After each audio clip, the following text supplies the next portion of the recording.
Good morning, good afternoon, wherever you may be from across the country. Welcome to our second Embracing Excellence information session. Today, we're going to add some value to your way of thinking today. Instantly, you'll be able to apply some of the things I'm going to talk to you about today. And I'll give you some tips on how to get the most out of the Embracing Excellence Conference, June 9th to 12th, 2025, here in Winnipeg. But more specifically, what to expect on tour. My name is John Chaput. I'm with Canadian Manufacturers and Exporters, and I'm here to help you along your transformation journey. CME is Canada's oldest and largest manufacturing association. We are here to help manufacturers grow. That's our purpose, and that's what we do. We're a non-for-profit organization, and we really do care about what is happening in the manufacturing environment across the country. We are currently seeing a manufacturing crisis across the country, and we need to help you improve your productivity so we can compete globally. One way to do that is by engaging with us in our Embracing Excellence conference and understanding how it can help you along the way. I will share a few things today that will hopefully get you engaged in making improvement within your facility immediately and finding ways to improve and enhance the way um, your lean journey is unfolding today. So first of all, what is Embracing Excellence? Well, it's Canada's largest lean and productivity conference. It's 4 days long. We have 36 practitioner sessions. These are people who have done lean, are in the midst of a lean journey and are going to share their stories with you. We have 21 plant tours. We've got 7 world-class keynote speakers, and we have a ton of learning and sharing through networking, which will be facilitated throughout the entire conference, including some special events. So if you want to stay for after-hours events like Consortia Night, the Meet and Greet Mixer, Leaders Night, things like that, will get you highly engaged in the learning and inspirational side of things. So our last webinar, we talked about what is embracing excellence in general, what is organizational waste, which is key to understanding how we can improve our processes. I taught you a tool or refreshed your memory perhaps on a tool called Tim Woods to help you identify the wastes.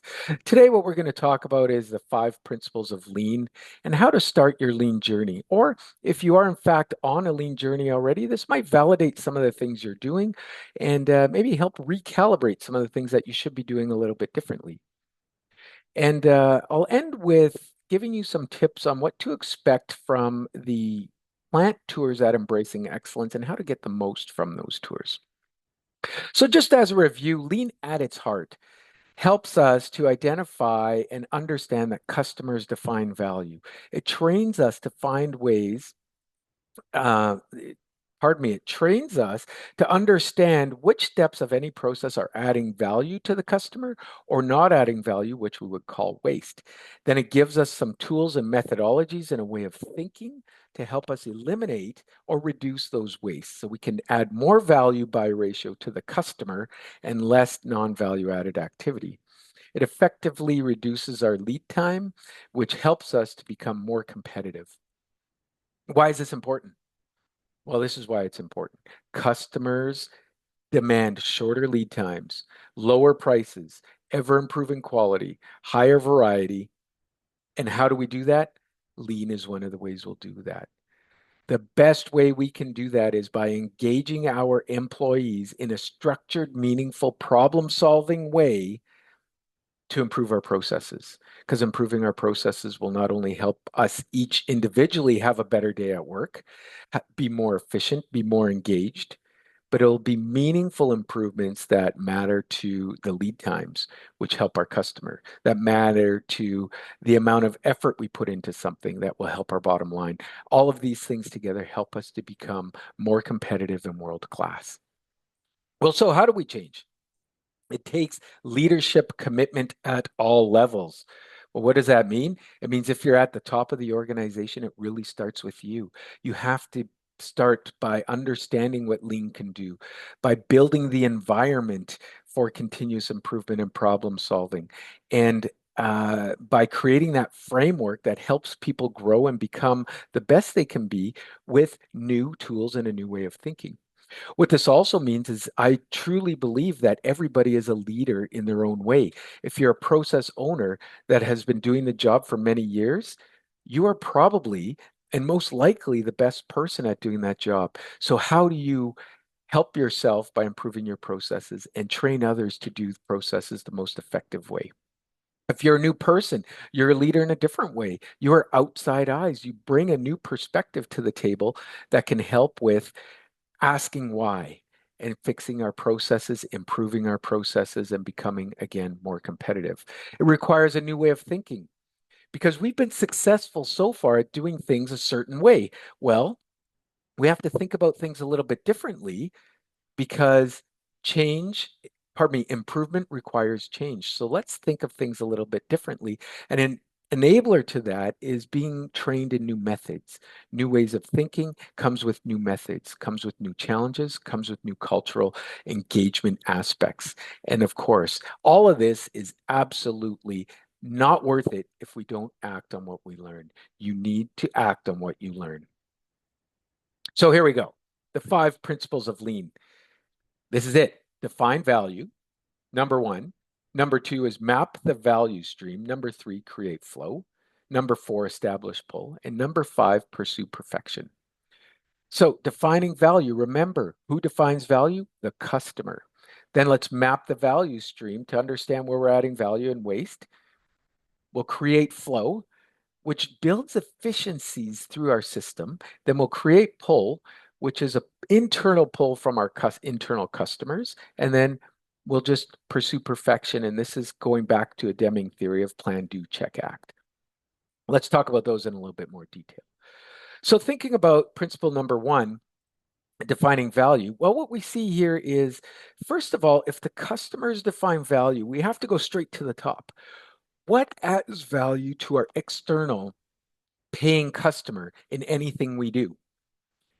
And then secondly, we'll boil it down a little bit more to make it meaningful to us is what about to our internal customer? Well, we need to understand who our external customers are and who our internal customers are so we can also then understand where the value is being added. Let's talk that through a little bit more. So as we understand our customers, we ask ourselves, is the activity I'm currently doing within a string of steps that create a process adding direct value or not to the customer, internal or external? And then anything else in lean terms, we call non-value added activity. It doesn't mean that it's bad. It just means we want to reduce that ratio of non-value added activity to value added activity. And sometimes that non-value added activity is in fact enablers to creating value added activity. As an example is setting up a jig. We can't charge the customer more money to do more jig setups, but what we can do is refine the time it takes us to set up the jig so we can do more value added activity for our customer. This is why it's important is if you could imagine that as a timeline, and again, this is just review from last time, is up to 95% of everything we do is non-value added activity. And therefore, if we understand that ratio, we need to increase it so it's closer to 50-50, like Japan has been able to do. So instead of trying to make those value added activities go faster, like weld bead faster, make the drill bit turn faster and things like that, let's reduce the non-value added activity, giving us more opportunity to add value. That's why it's important. So then you just simply ask yourself, would your customer be willing to pay for non-value added activity? Another way to look at it is what I'm doing right now, is my customer willing to pay for that? Can I upsell it? Can I charge it to my customer? And if the answer is no, then we could ask ourselves a couple other questions. Can we change it and will we change it? And that's where lean comes in. Now, if we look at the big picture, just another visual of the internal and external customers, because I want you to think about this. If you treated your internal customer the same as you treated your external customer, would you treat them differently? Because all too often in the workplace, what happens is when we're under pressure, when we have challenges, we trust our team. So we'll send something maybe incomplete or with a small defect or not quite right to our internal customer because we trust that they're going to fix it. And before it goes out to our paying customer, it'll be done right. But if we rethink that a little bit and say, where do we add value to our internal customer? It will roll up to help our external customer and help us become more competitive by using time as a competitive weapon. Fewer rework, less miscommunications, giving our internal customer what they need to be successful. So then number two, we move on to the mapping the value stream. Now, this is more detailed than simply creating a flow chart of how things happen from customer request to customer receipt. We need to understand that first. So step by step, let's document what happens and understand as a team, putting post-it notes up on the wall, how do we actually get our things out to the customer? This could be a service, this could be a product. So how do we get stuff out to our customer? Then we look at that map step by step processes up on the wall with post-it notes, having team discussion along the way. And we look at each step and we say, is this adding value or waste to the process? And that leads us to defining where we're going to focus our time in terms of continuous improvement to reduce the non-value added activity. Part of that vision of continuous improvement is to create flow. And the easiest way to think about this is if we have a river and our product and our processes are flowing, that's the water flowing through the river. The rocks are the non-value added activities or the waste in our processes. So the rocks in the river represent waste in our processes. As we take out the rocks, we increase the flow of the river. As we take out the wastes in our system, we increase the flow of our product. Waste could be anything from rework to miscommunication to doing the wrong thing at the wrong time, and so on. I'll touch on the Tim Woods to help you identify that a little bit later. And it goes like this. If there's transportation inventory, motion, waiting, overprocessing, overproduction, defects, or underutilized employee skills, we're adding rocks to the flow of our processes in our factories and in our systems. Let's focus on eliminating those elements of the 8 forms of waste that we've identified as Tim Woods. If we can reduce the amount of motion it takes to do a job, we've taken out a pebble from the stream. If we've reduced some waiting by having morning huddles and now people aren't waiting for things to happen, we've reduced some non-value added activity and taken a boulder out of the flow of our system. We need to continue to focus on reducing and eliminating the wastes. So having said all that, how do you start your lean journey? Well, I'll give you a few steps here, 5 steps on how to start your journey. Now, keeping in mind, the journey is different for everyone. You've got different people on your teams. You have different challenges, different customers, different resources, a different appetite or commitment to lean. So keep in mind, these are high level overview actions that can help you build an improved workplace through lean. So the first thing I would say is start with purpose. People lose traction when they lose purpose. We don't just do things as human beings because we need purpose. Purpose gives us value. Value gives us motivation. Lean can help us do that. So we need to highlight the needs for change in our organizations. Why do we need to change? Do we need to change because we're at the risk of losing big contracts to our competitors? Or do we need to change because we feel like we are the world's best right now and we want to stay there? Or we're on our journey to becoming the best in our ecosystem? What is the need for change? It needs to be compelling, it needs to be real, and it needs to be understood by everybody in your organization. Then share the potential benefits, right? Lean isn't just about sweeping and cleaning. Lean is about becoming more efficient. Lean is about becoming more predictable. Lean is about becoming less chaotic in the workplace. So we could actually focus our time and energy with the skills we've built over the years in delivering value to our internal and external customers. You could include statistics, examples, and things like that that really resonate with the people doing the job every day. Secondly, let's understand what we'll do. So define lean. Yeah, lean isn't about cutting jobs and reducing our workforce. Not at all. It may sound counterintuitive, but what lean really does is it helps us to do more with less. Yeah, a little bit of a cliche term, which leads us to becoming more competitive and winning more business. So it's a systematic approach to minimizing waste and maximizing value. And we use those five principles of lean to look at that. Our lean tools and methods would be the next one is to understand, well, okay, so we understand we need to reduce the waste and add more value. So how are we going to do that exactly? Well, here are some tools that may help. We'll do 5S, Kaizen, value stream mapping, Kanban. In whatever tool you use, keep in mind the most important foundational element of lean is it's a team sport. It's all about the mindset, together understanding the challenges between internal customer and suppliers, understanding where the value may be had, and looking at everything through the lean lens to ask ourselves, is it adding value or is it adding waste? If it's adding waste, can we do something about it? And will we do something about it? Here's just a brief snapshot of some of the continuous improvement tools under the Lean umbrella, and there's many more. You could see they're supported by value stream mapping because value stream mapping will help us identify where do we actually see the biggest opportunities within our system. Then we plan, and this is helping people to understand the journey we're going to take. Right? Starts with leadership. If you're not accustomed to lean or it's new to you, you need to build some awareness. You need to go and see. This is the most powerful tool for me is to go and see, go to other facilities that operate doing the same things you do and see how they do it.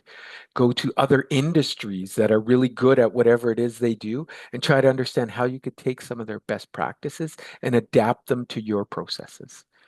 And take some training, some formal training goes a long way once you've understood the guiding principles of lean, which is understanding waste and value and the five principles for continuous improvement. And take some formal training. Train your staff to lead Kaizen blitzes or transformational events and move the needle that way. Conduct a current state assessment. So there's no guesswork here. It's not going off the gut, but we want to see where we really are. Where do we have strengths in our organizations that we can leverage? And where do we have opportunities for improvement? And then let's prioritize those opportunities and attack them. So things like identifying the biggest wastes, the biggest bottlenecks, and so on.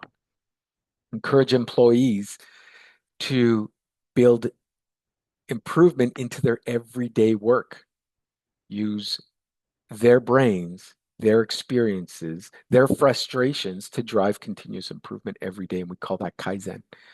Show people how does it actually work and how does it impact their daily life. And then measure results because results tell a story. That's the language of business. Are we moving the needle of productivity and competitiveness or are we not? And if not, what do we learn and where do we move to next? And finally, what's the vision? Again, comes a little bit back to purpose. People want to know where we're going. What does success look like for us? So, what's the vision? What are the outcomes we're expecting? Are we expecting to reduce our lead time to our customers? Are we expecting to reduce rework overall or have what we need where we need it when we need it? So, we're not looking for stuff. What is that high level vision? And we could communicate that through a simple roadmap of here are the things we want to do over the next 6 or 12 or 18 months that are going to lead us to these expected results and reinforce above all else that we're doing this together. It's not John's thing. It's not management's thing. It's our thing that we're doing together. And oh, by the way, it's not just a thing that we do on the aside. It's the way we do business. We look for waste in everything we do. We talk about the impact of our internal customer in every change we make. It becomes the way we do business. So my call to action for you is Consider those 5 steps I've walked you through. Consider the 5 principles of lean and do something as easy as that. When you do something, you will learn something. And as you learn things, you will adapt what you've learned to your organization, to your culture, to your people, to your leaders, and you'll make it better for next time. Remember, come up with a purpose. Why? Followed by what? What is lean? How are we going to do it? What's our plan? And what's the future vision? You do those things and you can't go wrong. So I'm just going to shift here for a few minutes to talk about the tours. Well, in our Embracing Excellence conference next June, which I really, really hope to see you there. And I could learn from you and we could share some stories and ideas together. We have 21 plant tours to choose from. This is above all the other things ingrained in our conference. Well, what does that mean? Well, you could sign up for any of these 21 tours during the conference. They happen during conference hours. And you'll get the choice throughout the conference. Every segment, so some days we have 3 segments, some days we have 4 segments. It depends on how many keynote speakers we're having that specific day. So uh, we have 90-minute segments throughout the day, and you'll get to choose which value stream do I want to go see. So you get to choose from one of 4 value streams where you're listening to a practitioner telling their story under 4 different categories. We have continuous improvement, which is general lean, daily Kaizen, things like that. Leadership and culture would be this another one. We have sustainability, and that takes shape in 2 forms. It's continuous improvement sustainability and environmental sustainability. So we kind of split that out into 2 substreams. And then we have the other category is technology. So you get to choose from one of those. You don't have to pre-register or anything like that. You just say, hey, this one's interesting, sounds interesting to me. So I go down, I take that 90-minute session, have some conversation. If you want to take a tour, then you'll forfeit one of those sessions, sign up for a tour. You don't have to pre-register ahead of time and there's no cost to it, but you just sign up to make sure we have enough room on the bus to get you there and the host has enough room. You sign up for a tour and you prepare yourself to meet in the tour location where we're going to debrief you a little bit on where we're going and who's your bus captain and your tour guide. Then you jump on a bus, we'll take you to the best practice tour location. You'll spend some time there. We'll get you networking along the way with others on the bus. We'll do a little bit of training on the bus in some circumstances and a general awareness of some lean tools and principles. And then you'll go on the tour. You'll get to see some focused areas of some of the best manufacturing processes in our area. And after the tour, we'll have some Q&A. You'll get to talk to the process owners, the leadership about their journey, what they've learned, what their challenges are, roadblocks, and so on. You'll come back with meaningful ideas for your organization. And honestly, if you don't at this point, this is on you. We're going to coach you to take notes and to be creative on these things because you're going to see so many things. If you can't find a way to take the concepts at the very least, to adapt them to your organization, will help you figure out how you can do that. Okay, so just an example of some of the tours. I touched on these last time, but we're going to go see MacDon Industries, see their production system, Magellan Aerospace, visual management systems. Pardon me, the National Research Council of Canada are going to give you a great tour of some of the technologies that they have to show you what's available out there in the marketplace. And they'll also talk about how they can support you on your journey. Harvest Manitoba, Feeding Hope. Wow, what a great way to use lean is helping the less fortunate. Bee Made Honey is going to show you how to package honey. That's a pretty sweet tour. And the Manitoba Police Service is going to show you how they're using lean with their vehicle services. Fleet Tour, Red River College, Polytech is going to talk about advanced manufacturing and mechatronics. This is just a snippet of some of the tours we have, and there's more of them on our website. Like I said, you don't have to pre-register, but at the conference, you'll sign up then, so we make sure there's space for you. The final overview here, just a reminder of our conferences. This is what it looks like, those 36 practitioner sessions I was talking about. You'll get the choice of going to any one of those sessions or a tour. And you could mix and match. We've got our 7 keynote speakers, multiple networking events. We've got evening events, and our cost is going to be we're on an early bird discount now. Sorry, there's a bit of a typo there, but early bird discount 30% off till January 30th. We just passed our last early bird, which was 40% off, ended on November 15th. So I'd love to see you there. Now, the nice thing is if you're local, you'll get the opportunity to badge share. And if you don't want to send one person to all 4 days, you could send a different person each day to sort of share the momentum and the knowledge and the inspiration that comes with the conference. So I hope again that you're considering coming. More than anything else, I hope you found a nugget today that you can take immediately and think about what are the next steps in your lean journey. If you missed last session, where I talked about Tim Woods.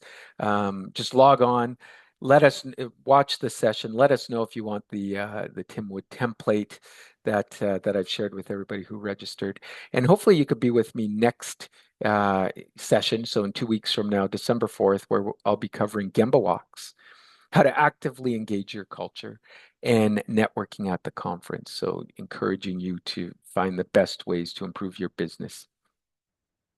And finally, thank you for joining us. Thank you for being here. Thank you for being the backbone of manufacturing in Canada and processing in Canada. And I wish you all the best on your journey. Look forward to seeing you in a couple of weeks. Thank you.